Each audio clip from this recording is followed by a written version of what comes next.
بسم اللہ الرحمن الرحیم۔ ایک عاشق خدا کا واقعہ۔ حضرت ذوالنون مصری رحمۃ اللہ علیہ سے مروی ہے کہ آپ نے فرمایا کہ ہم کسی جنگل اور بیابان میں گھوم رہے تھے۔ ایک غلام سامنے آیا، رنگ اس کا اڑ چکا تھا اور بدن گھل چکا تھا۔ عبادت کے انوار اس کے جبین پر زوفشانی کر رہے تھے، رخساروں پر قبولیت کے آثار چمک رہے تھے، چہرہ پر طاعت اور مجاہدہ کا نشان تھا، شکل و صورت محبوبیت خداوندی اور مشاہدہ حق کی تھی۔ اس پر 2 بوسیدہ کپڑے تھے، بدن پر اون کا ایک جبہ تھا جو آستینوں اور دامنوں سے پھٹا ہوا تھا۔ اس کی ایک آستین پر یہ لکھا ہوا تھا کہ ان السمع والبصر والفؤاد کل اولئک کان عنہ مسئولا، کہ کان اور آنکھ اور دل ہر شخص سے ان سب کی پوچھ ہوگی۔ یعنی قیامت کے دن اللہ تعالیٰ کان اور آنکھ اور دل ان سارے اعضاؤں سے اللہ تعالیٰ کل قیامت کے دن پوچھیں گے، سوال کریں گے، یہ سارے ہمارے خلاف گواہی دیں گے۔ دوسری آستین پر یہ لکھا ہوا تھا کہ یوم تشہد علیہم السنتہم وایدیہم وارجلہم بما کانوا یعملون، کہ جس روز ان کے خلاف ان کی زبانیں گواہی دیں گی اور ان کے ہاتھ ان کے پاؤں بھی گواہی دیں گے ان کاموں کی جو یہ کیا کرتے تھے۔ یہ زبان، یہ ہاتھ، یہ پاؤں، یہ سارے کے سارے اعضاء ہمارے خلاف گواہی دیں گے اور اللہ تعالیٰ ان سارے اعضاؤں سے سوال کریں گے۔ اس کے بعد اگلے اور پچھلے دامن پر یہ لکھا ہوا تھا کہ لا تباع ولا تشتری، کہ نہ بیچا جائے اور نہ خریدا جائے۔ اس کے سینے پر لکھا ہوا تھا وَنَحْنُ أَقْرَبُ إِلَيْهِ مِنْ حَبْلِ الْوَرِيدِ، اور ہم انسان کے اس قدر قریب ہیں کہ اس کی رگ گردن سے بھی زیادہ قریب ہیں۔ تو اللہ تعالیٰ جو ہے انسان کے اتنا قریب ہے کہ اس کی جو رگ ہے اس سے بھی زیادہ قریب ہیں۔ اور اس کی پشت پر لکھا ہوا تھا کہ یومئذ تعرضون لا تخفی منکم خافیہ، کہ جس روز تم پیش کیے جاؤ گے تمہاری کوئی بات پوشیدہ نہ ہوگی۔ یعنی انسان جس روز اللہ رب العزت کے سامنے پیش کیا جائے گا اس دن کوئی بات چھپی ہوئی نہیں ہوگی، ساری بات اجاگر ہوں گی اور ہر ایک چیز نامہ اعمال میں لکھی ہوئی ہوگی، کیونکہ اللہ تعالیٰ فرماتے ہیں کہ یومئذ تحدث اخبارہا، کہ یہ زمین جس پر ہم رہ کر کے گناہ کر رہے ہیں، جس پر ہم رہ کر کے نہ جانے کیسے کیسے خرافاتیں اور کیا کیا ہم سوچ کر کیسے کیسے کام کر رہے ہیں، یہ ساری کے ساری چیزیں ہمارے خلاف کل قیامت کے دن گواہی دیں گی اور زمین تمام خبریں اپنی اگل دے گی۔ یومئذ تحدث اخبارہا، تو کل قیامت کے دن کوئی چیز پوشیدہ نہیں ہوگی۔ یوم تعرضون لا تخفی منکم خافیہ، کہ جس روز تم پیش کیے جاؤ گے تمہاری کوئی بات پوشیدہ نہ ہوگی۔ ذوالنون مصری رحمۃ اللہ علیہ نے فرمایا کہ اس کے قریب گیا، فرماتے ہیں کہ میں اس کے قریب گیا اور جا کر میں نے سلام کیا، اس نے مجھے جواب دیا۔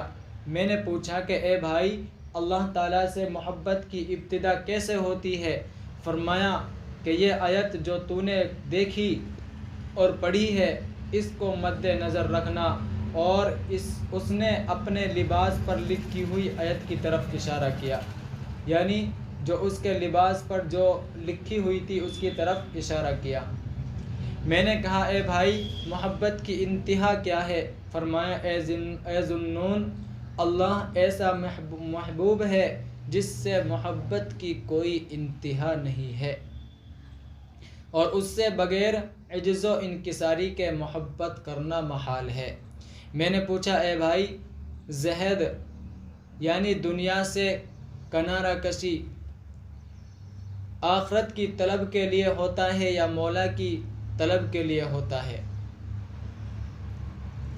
فرمایا اے ذوالنون، مخلوق سے کنارہ کشی دوسری مخلوق یعنی آخرت کی طلب کے لیے تو خسارہ کی بات ہے۔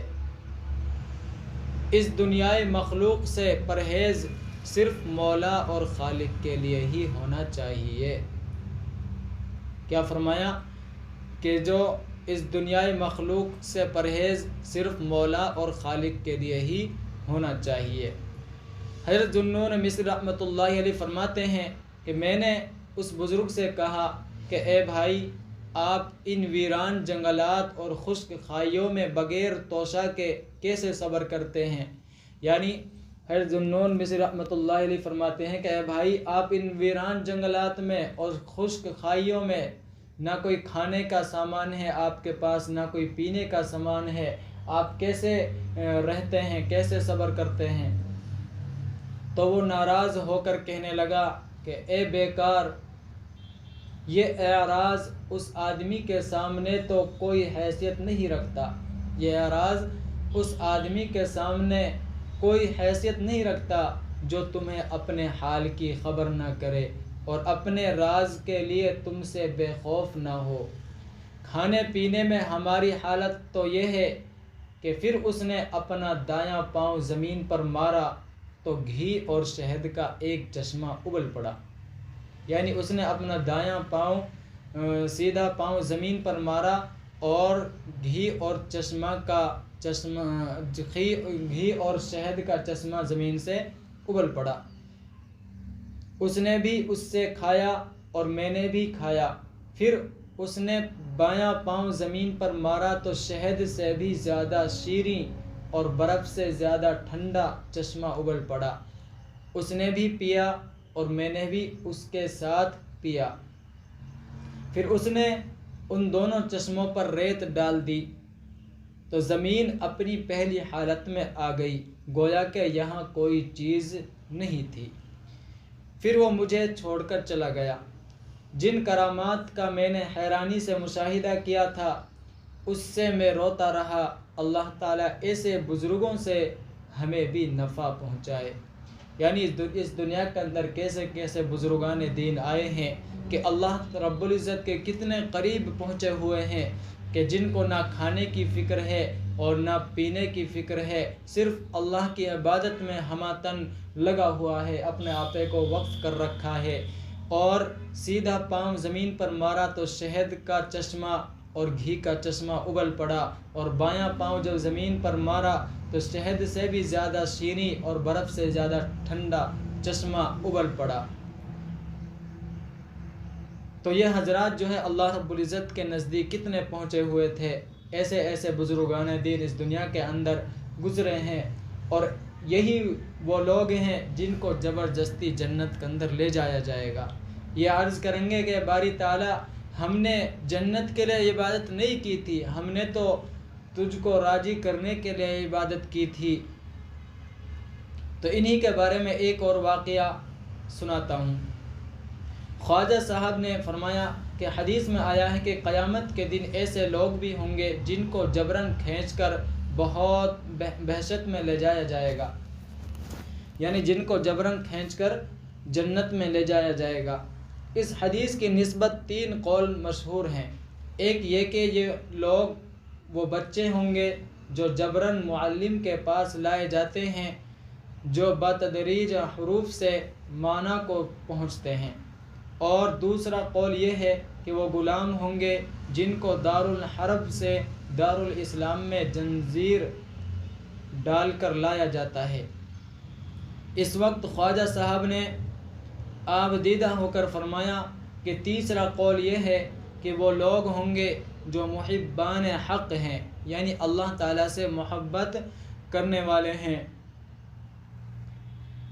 قیامت کے دن انہیں بہشت میں جانے کا حکم ہوگا، قیامت کے دن انہیں بہشت میں یعنی جنت میں جانے کا حکم ہوگا، لیکن وہ کہیں گے کہ ہم تو بہشت یا دوزخ کے لیے تیری پرستش نہیں کی، یعنی ہم نے جو تیری پوجا کی ہے، جو ہم نے تیری عبادت کی ہے، یہ بہشت یا دوزخ کے لیے تیری پرستش نہیں کی، تیری عبادت نہیں کی، ہم نے تو محض تیری محبت کی خاطر تیری پرستش کی ہے۔ حکم ہوگا کہ واقعی ایسا ہی ہے، لیکن دیدار اور وصال کا وعدہ بہت بہشت میں ہوگا، یعنی فرمایا کہ لیکن دیدار کا جو وعدہ ہے یہ تو جنت میں ہی ہوگا۔ چلو